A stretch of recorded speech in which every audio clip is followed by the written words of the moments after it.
کوئی جواب سمجھ میں نہیں آ رہا تھا۔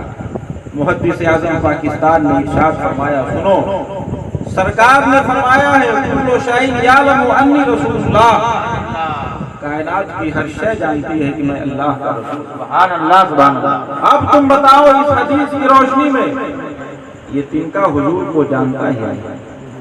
اس نے اقرار کیا واقعی اس حدیث کی روشنی میں تنکا حضور کو جانتا ہے۔ اب محدث اعظم پاکستان نے استدلال کرتے ہوئے ارشاد فرمایا، حیرت ہے تمہارے اوپر، یہ تنکا بے جان ہو کر نبی کو جانے، اور نبی جو جانے کائنات، جو جانے ایمان ہے، روح ایمان ہے، وہ اس تنکے کو نہ جانے۔ وہ دیوبندی لاجواب، کائنات کی ہر شے نبی دو جہاں صلی اللہ علیہ وسلم کو جانتی ہے، صرف جانتی ہی نہیں بلکہ مانتی بھی۔ سبحان اللہ سبحان اللہ۔ اطاعت رسول کی زنجیر میں ساری چیزوں کو جکڑ دیا گیا ہے، پوری کائنات محکوم ہے اور سرکار کی حیثیت حاکم کی۔ خاک فرش سے لے کر فراز عرش، ہر چیز ہر شے نبی اکرم صلی اللہ علیہ وسلم کے حکم کی پابند ہے، ہر چیز پر آپ کی حکمرانی جاری و ساری ہے۔ اللہ اللہ شہ کونین جلالت تیری، فرش کیا عرش پہ جاری ہے حکومت۔ جہاں انسانوں نے نبی دو جہاں صلی اللہ علیہ وسلم کی تعظیم و توقیر کی ہے، ناموس رسالت کا تحفظ کیا ہے، سرکار کی عزت و آبرو کی حفاظت کے لیے کبھی جان اور کبھی مال کی قربانیاں پیش کی ہیں، وہیں پر جانوروں نے بھی نبی دو جہاں صلی اللہ علیہ وسلم کی تعظیم و توقیر کی، ان کا ادب و احترام بجا لایا ہے۔ یہاں تک کہ ناموس رسالت پر اگر کسی نے حملہ کیا ہے تو درندوں اور کتوں نے ویسے شخص کو انشاءاللہ آج یہ ثابت کیا جائے گا کہ جانور تو سرکار کا ادب کرتے ہیں، مگر یہ وہابی دیوبندی بدعقیدہ یہ کیسے بدنصیب افراد ہیں جو نبی کی تعظیم و توقیر کے قائل نہیں ہے اور نبی کا ادب و احترام نہیں کرتے۔ اسی لیے کہا جاتا ہے کہ یہ جانوروں سے بھی بدتر ہے۔ اولئک کالانعام بل ھم اضل، جو لوگ نبی کا ادب و احترام نہیں کرتے ہیں وہ جانوروں سے بھی گئے گزرے ہیں، اس لیے کہ کسی جانور نے حضور کی شان میں گستاخی نہیں کی، مگر دیوبندیوں اور وہابیوں نے حضور کی شان میں گستاخی کا ارتکاب کیا ہے۔ تو آج ہماری تقریر کا یہی موضوع ہوگا، با ادب جانور اور بے ادب وہابی۔ سبحان اللہ سبحان اللہ۔ با ادب جانور کا بیان جو تصریحاً ہوگا اور بے ادب وہابی کا بیان تلویحاً ہوگا۔ روایتوں میں آتا ہے، حضرت عائشہ صدیقہ رضی اللہ تعالیٰ عنہ ارشاد فرماتی ہیں، ہمارے گھر ایک جانور تھا جس کی عادت یہ تھی کہ جب نبی دو جہاں صلی اللہ علیہ وسلم گھر میں تشریف فرما نہ ہو تو جانور خوب شوخی کرتا، اچھلتا اور کودتا، اور جیسے ہی سرور کون و مکان صلی اللہ علیہ وسلم گھر میں تشریف لاتے اس کی شوخی ختم ہو جایا کرتی تھی، اس کا اچھلنا اور کودنا بند ہو جایا کرتا تھا۔ روایت ختم ہو گئی، اس کی وجہ کیا تھی؟ علامہ زرقانی نے اس روایت کو نقل کرنے کے بعد اس کی دو وجہیں نقل کی ہیں تحریر، اور دونوں وجہیں انتہائی ایمان افروز۔ پہلی وجہ تحریر کرتے ہوئے ارشاد فرماتے ہیں، کان لا یتحرک ادبا معہ صلی اللہ علیہ وسلم، جب سرکار گھر میں رونق افروز ہوتے تھے تو وہ جانور اس لیے حرکت نہیں کرتا تھا کہ کہیں سرکار کی بے ادبی نہ ہو۔ دوسری وجہ تحریر کرتے ہوئے ارشاد فرماتے ہیں لم یقر لعدم رؤیتہ صلی اللہ علیہ وسلم شوقا لہ، کہ جب سرکار باہر رہتے تھے تو اس وقت یہ جانور بے قرار ہوتا تھا، بے چین ہوتا تھا، صرف اس لیے کہ اسے سرکار کی زیارت نصیب نہیں۔ اور جیسے ہی سرکار دولت قضا پر تشریف لاتے تو سرکار کو دیکھ کر اسے چین نہیں جاتا، اسے قرار نصیب۔ تو اگر جانور حرکت کر رہا ہے تو وہ بھی نبی کے کہ نبی کا دیدار اسے نصیب نہیں ہو رہا ہے، اس لیے بے چین ہے، بے قرار ہے اور تڑپ رہا ہے۔ اور سرکار کی حاضری میں اگر اس کی شوقی ختم ہو گئی ہے، اس کا اچھلنا کودنا بند ہو گیا ہے، تو یہ بھی سرکار کی تعظیم ہے۔ تو جانور کو تعظیم کرتا ہے، مگر وہابی اور دیوبندی ایسی بد نصیب قوم ہے جن کی قسمت میں سواء علیہم انذرتہم ام لم تنذرہم لا یؤمنون، چاہے آپ نے ڈرائیں چاہے نہ ڈرائیں، ان کی قسمت میں کفر لکھا جا چکا ہے، یہ ایمان لانے والے۔ روایتوں میں آتا ہے کہ نبی دو جہاں صلی اللہ علیہ وسلم انصار کے ایک باغ میں تشریف لے گئے۔ آپ کی میت و رفاقت میں سیدنا صدیق اکبر رضی اللہ تعالیٰ عنہ ہیں، سیدنا فاروق اعظم رضی اللہ تعالیٰ عنہ ہیں، اور کچھ دیگر انصار صحابہ ہیں۔ جب آقا کائنات صلی اللہ علیہ وسلم اس باغ میں تشریف لے گئے تو وہاں پر چند بکریاں موجود تھیں۔ جیسے ہی بکریوں نے سرکار کے رخ زیبا کا دیدار کیا ہے، سرکار کے سامنے سجدے میں سبحان اللہ، ان بکریوں نے سرکار کو سجدہ کیا۔ اس سے یہ بات معلوم ہو رہی ہے کہ بکری بھی جانتی ہے کہ اللہ کا رسول، یہ بکری بھی رسول کی تعظیم کر رہی ہے۔ یہ اس بات کا واضح ثبوت ہے کہ جو لوگ نبی کی تعظیم نہیں کرتے وہ بکری سے بھی گئے۔ جب صدیق اکبر نے یہ دیکھا کہ بکریاں حضور کو سجدہ کر رہی ہیں تو عرض کیا یا رسول اللہ نحن احق بالسجود لک، یا رسول اللہ ہم تو زیادہ سجدے کے مستحق ہیں۔ مطلب یہ ہوا کہ جب یہ بے عقل بکریاں آپ کے لیے سجدہ کر رہی ہیں تو ہم تو عقل والے ہیں، ہمیں زیادہ یہ زیب دیتا ہے کہ ہم آپ کے لیے سجدہ تعظیم کریں۔ مگر آقا دو جہاں صلی اللہ علیہ وسلم نے ارشاد فرمایا لا یصلح لبشر ان یسجد لبشر، کسی انسان کے لیے جائز نہیں ہے کہ وہ دوسرے انسان کے لیے سجدہ کرے۔ لو امرت احدا ان یسجد لاحد، اگر میں کسی کو حکم دیتا کہ وہ کسی شخص کے لیے سجدہ کرے، لامرت المرأة ان تسجد لزوجها، تو میں عورت کو حکم دیتا کہ وہ اپنے شوہر کے سامنے۔ اس سے شوہر کا مقام بھی واضح ہوا اور یہ بات بھی معلوم ہوئی کہ سجدہ تعظیمی امت شریعت مصطفیٰ علیہ التحیۃ والثناء میں حرام۔ ماں قبل کی شریعتوں میں سجدہ تعظیمی جائز تھا۔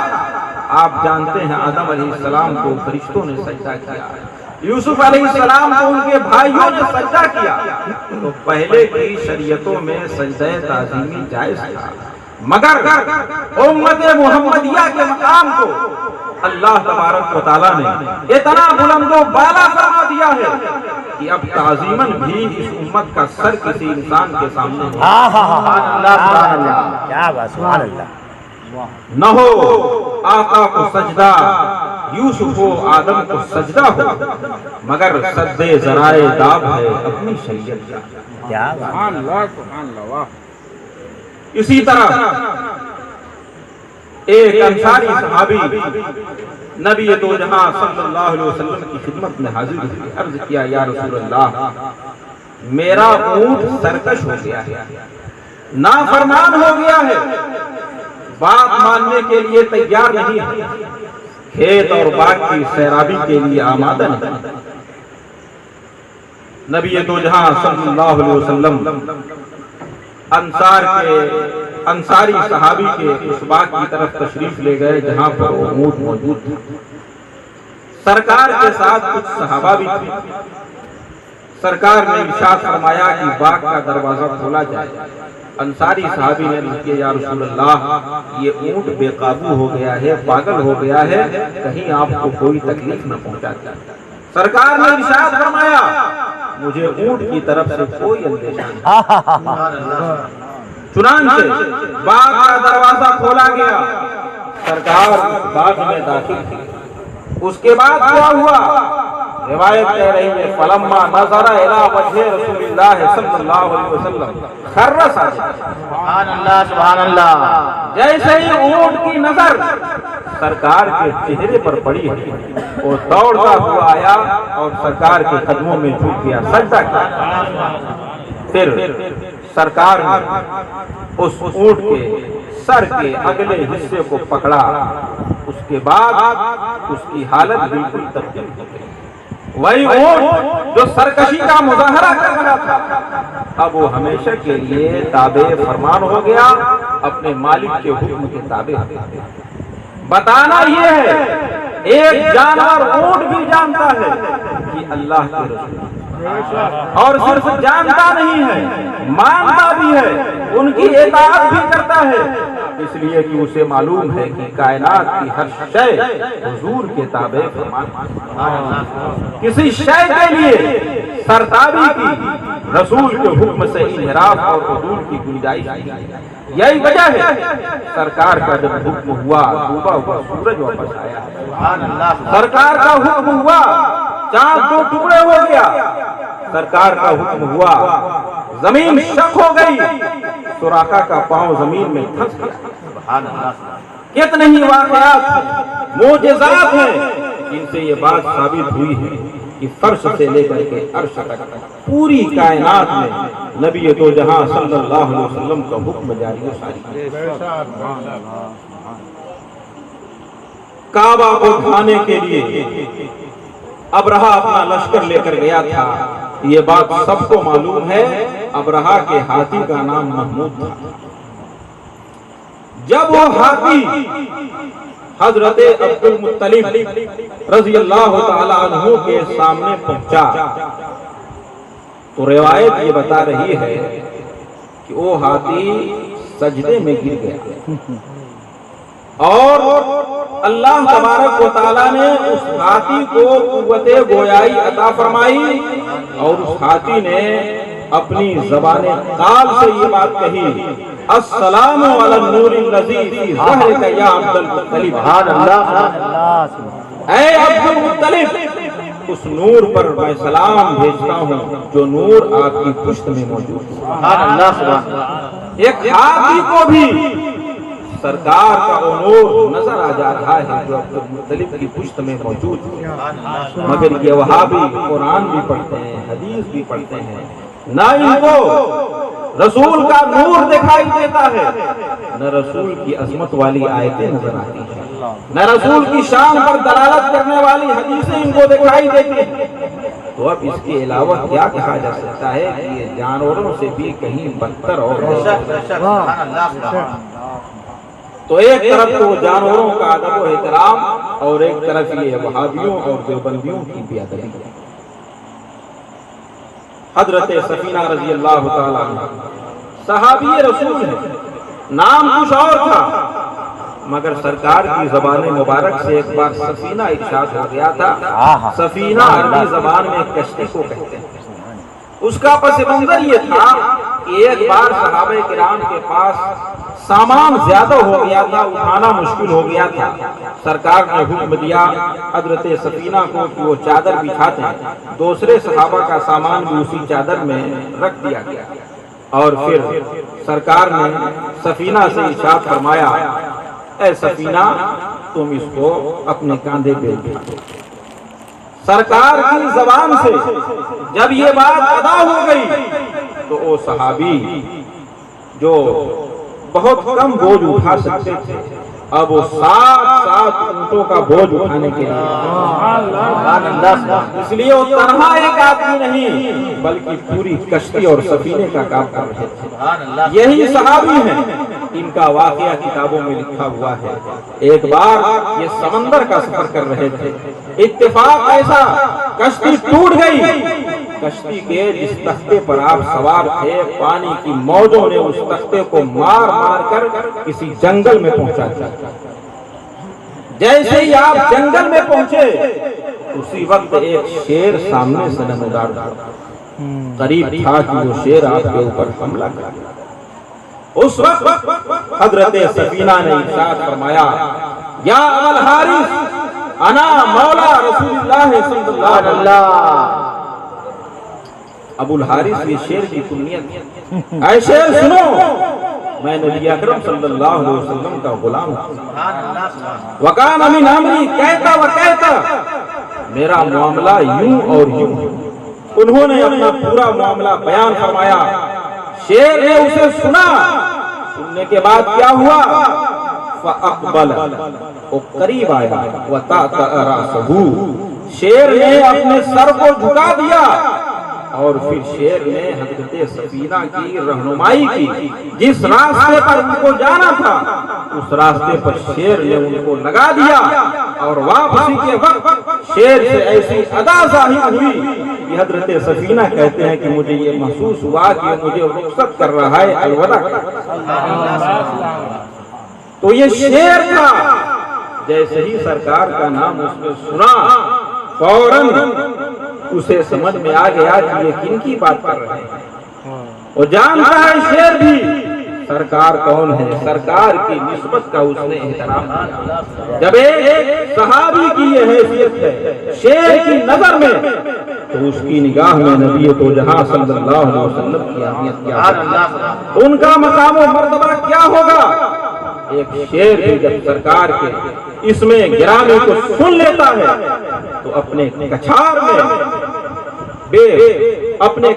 میں ہوتے ہوئے بھی اس کی ساری توانائی ختم ہو جاتی ہے۔ علامہ بوصیری رحمۃ اللہ علیہ قصیدہ بردہ شریف میں ارشاد فرماتے ہیں، وَمَن تَكُن بِرَسُولِ اللَّهِ نُصْرَتُهُ إِن تَلْقَهُ الْأُسْدُ فِي أَعْجَامِهَا تَجْمِيمٍ۔ جس شخص کے ساتھ نبی دو جہاں صلی اللہ علیہ وسلم کی نصرت اور حمایت ہوتی ہے، اگر شیر اپنے کچھار میں بھی اس سے ملاقات کریں تو وہ شیر کم بخود ہو کر کے رہے۔ کیا بات ہے، سبحان اللہ۔ ایک ذمہ کافر تھا۔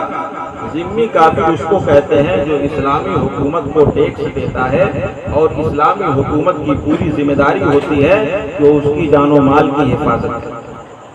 ایک ذمہ کافر تھا۔ ایک بار ایک کتے نے اس کا تعاقب کیا، اس کا پیچھا کیا، یہاں تک کہ وہ ذمہ کافر ایک دریا میں پانی کے اندر اتر گیا۔ اب وہ کتا وہیں دریا کے کنارے کھڑا ہے اور اس انتظار میں ہے کہ کب وہ ذمہ کافر باہر نکلے اور میں اسے اپنا لقمہ تر بناؤں۔ اب اس ذمہ کافر کو بات سمجھ میں نہیں آ رہی تھی، اس شیر سے بچنے کی تدبیر کیا ہوا۔ اس وقت اسے ایک تدبیر سمجھ میں آ گئی۔ اس ذمہ کافر نے کہا کتے سے خطاب کرتے ہوئے، انا فی ذمت رسول اللہ صلی اللہ علیہ وسلم، سبحان اللہ، سبحان یا کلبو انا فی ذمت رسول اللہ صلی اللہ علیہ وسلم۔ اے کتے سن لو، میں نبی تو جہاں صلی اللہ علیہ وسلم کے زمانے میں ان کے ذمے میں ہوں۔ جیسے ہی کتے نے یہ بات سنی وجعل الکلب یعدو، اسی وقت وہ کتا دوڑتا ہوا۔ ایک کتا بھی نبی کے نام کی تعظیم و توقیر کر رہا ہے، ادب و احترام کر رہا ہے۔ وہ کتا جانتا ہے کہ نبی کون ہے، کتا بھی جانتا ہے نبی کی حکومت سب پہ جاری و ساری ہے، میں بھی نبی کے حکم کا پابند ہوں۔ مگر یہ کیسے وہابی اور دیوبندی جو نبی اکرم صلی اللہ علیہ وسلم کی شان میں گستاخی کا ارتکاب کیا کرتے ہیں۔ پتا کیا چلا؟ کائنات کی ساری چیزیں جانتی ہیں کہ نبی دو جہاں صلی اللہ علیہ وسلم اللہ کے رسول ہیں۔ وہ ساری چیزیں جانتی بھی ہیں اور مانتی بھی ہیں، سرکار کی اطاعت کرتی ہیں، ان کے حکم کے آگے سر تسلیم کو خم کر دیتی ہیں۔ ایک مرتبہ عتیبہ بن ابو لہب نے نبی دو جہاں صلی اللہ علیہ وسلم کی شان میں گستاخی کی، نازیبہ کلمات استعمال کی۔ سرکار دو عالم صلی اللہ علیہ وسلم نے دعائے ضرر فرما دی، اللہم صلی علیہ قلبا من کلابک، اے پروردگار عالم تو اس کے اوپر کسی درندے کو مسلط فرما۔ سرکار کی زبان سے یہ بات نکلی ہوئی تھی، کفار و مشرکین اگرچہ ایمان نہیں لاتے تھے مگر انہیں یہ یقین تھا کہ یہ جو کہہ دیتے ہیں وہ پورا ہو کر سرکار کی یہی شان ہے، جو شب کو کہہ دیا دن ہے تو دن نکل آیا، جو دن کو کہہ دیا شب ہے تو رات ہو کے رہی، تمہارے منہ سے نکلی وہ بات ہو۔ اتفاق ایسا، ایک قافلہ تجارت کے لیے جا رہا تھا، ابو لہب کا یہ بیٹا عتیبہ بھی اس میں شامل تھا، مگر ابو لہب نے پورے قافلے والوں کو یہ تاکید کر دی تھی کہیں بھی قیام کرنا عتیبہ کا خیال رکھنا، عتیبہ کا خیال رکھنا، اس لیے کہ ابو لہب کو بھی یہ معلوم تھا کہ جب حضور کی زبان سے یہ بات نکلی ہے تو پوری ہو کر کے۔ قافلے والوں نے بہت خیال کیا، کہیں رات کا وقت ہوا، وہاں پر سونے کی نوبت آئی، مگر وہ علاقہ درندوں کا علاقہ تھا۔ ایک راہب وہاں پر موجود تھا جس نے پہلے ہی سے آگاہ کر دیا تھا یہ علاقہ درندوں اور شیروں کا ہے، ہوشیار رہنا۔ اہل قافلہ نے اپنے سامانوں کو ایک جگہ جمع کیا، پشتہ بنا دیا اور اوپر عتیبہ کو سلا دیا اور نیچے سب سو گئے۔ سارے کفار و مشرکین آس پاس میں سوئے ہوئے ہیں اور ایک اونچا پشتہ بنا کر کے اس کے اوپر عتیبہ کو سلا دیا گیا، اگر کوئی درندہ آتا ہے تو ہمیں کھائے گا، عتیبہ کا کیا مطلب۔ چنانچہ رات کا سناٹا ہوا، ایک شیر جنگل سے نکل کر وہاں پر آیا، اس نے باری باری سارے قافلہ والوں کو سونگا۔ وہ شیر کیا چیز سونگ رہا تھا؟ وہ یہی سونگ رہا تھا کہ دیکھیں گستاخی رسالت کی بدبو کس کے منہ سے آئی۔ ایک ایک آدمی کے منہ کو سونگا، وہ کافر ضرور تھے، مشرک ضرور تھے، مگر گستاخی رسول کی بدبو کسی کے منہ سے نہیں آئی۔ چنانچہ اب شیر نے اوپر چھلانگ لگائی، اس کشتے کے اوپر چڑھ گیا جس پر عتیبہ کو سلایا گیا۔ عتیبہ کے منہ کو جب اس نے سونگا تو اس نے فوراً یہ معلوم کر لیا یہی وہ شخص ہے جس نے سرکار کی شان میں نازیبہ کلمات فرمائے۔ اسی وقت چیز پھاڑ کر کے عتیبہ کو برابر کر دیا۔ پتا کیا چلا؟ ناموس رسالت کا تحفظ ایک شیر بھی کرتا ہے۔ ہم تو انسان ہیں، اشرف المخلوقات ہیں، ہم کو تو یہ زیادہ حق بنتا ہے کہ ناموس رسالت کے تحفظ کے لیے جان و مال کی قربانیاں ہم پیش کریں۔ ایک شیر بھی گستاخ رسول کو تلاش کر کے اسے کیفر کردار تک پہنچا رہا ہے۔ کئی باتیں معلوم ہو رہی ہیں، ایک تو یہ کہ سرکار کا ادب و احترام اس کے اندر، ایک یہ کہ گستاخ رسول کو وہ معلوم کر لے رہا ہے، اور پھر ناموس رسالت کے تحفظ کے لیے اس گستاخ کو کیفر کردار تک بھی پہنچا رہا ہے، جس میں تمام انسانوں کے لیے، اشرف مخلوقات کے لیے درس ہے۔ اگر وہ شیر ہو کر ایسا کر رہا ہے تو ہم بدرجہ اولا اس کے لائق ہیں کہ اپنی جان کو اور اپنے مال کو نبی دو جہاں صلی اللہ علیہ وسلم کی عزت و آبرو کے تحفظ کے لیے وقف اور قربان کریں۔ ٹھیک اسی طرح ایک بنگولی شہزادے نے عیسائیت کو قبول کر لیا۔ عیسائی بہت خوش ہوئے، ایک جشن کا اہتمام کیا، ہزاروں ہزار عیسائی سامعین وہاں پر حاضر تھے، مسرت اور شادمانی کا عجیب عالم تھا۔ ایک عیسائی راہب تقریر کر رہا تھا اور سرکار کی شان میں گستاخیاں کر رہا تھا۔ اسی مقام پر ایک کتا بندھا ہوا تھا، رسیوں سے ایک کتا بندھا ہوا موجود تھا اور کتا خود عیسائی تھا۔ جب کتے نے یہ دیکھا کہ وہ عیسائی پادری سرکار کی شان میں توہین کر رہا ہے، ان کے بارے میں نازیبہ کلمات استعمال کر رہا ہے، تو اس کتے سے رہا نہیں، فوراً رسی کو اس نے توڑا لیا اور اس عیسائی پادری پر اس نے حملہ کیا۔ بہت مشکل سے اس کتے کو قابو میں کیا گیا۔ اب جب کسی نے اس عیسائی پادری سے کہا کہ دیکھو یہ اس کا انجام ہے جو تم سرکار کی شان میں نازیبہ کلمات استعمال کر رہے تھے، تو اس عیسائی پادری نے کہا نہیں، سنو، اصل بات یہ ہے وہ کتا انتہائی باغیرت ہے۔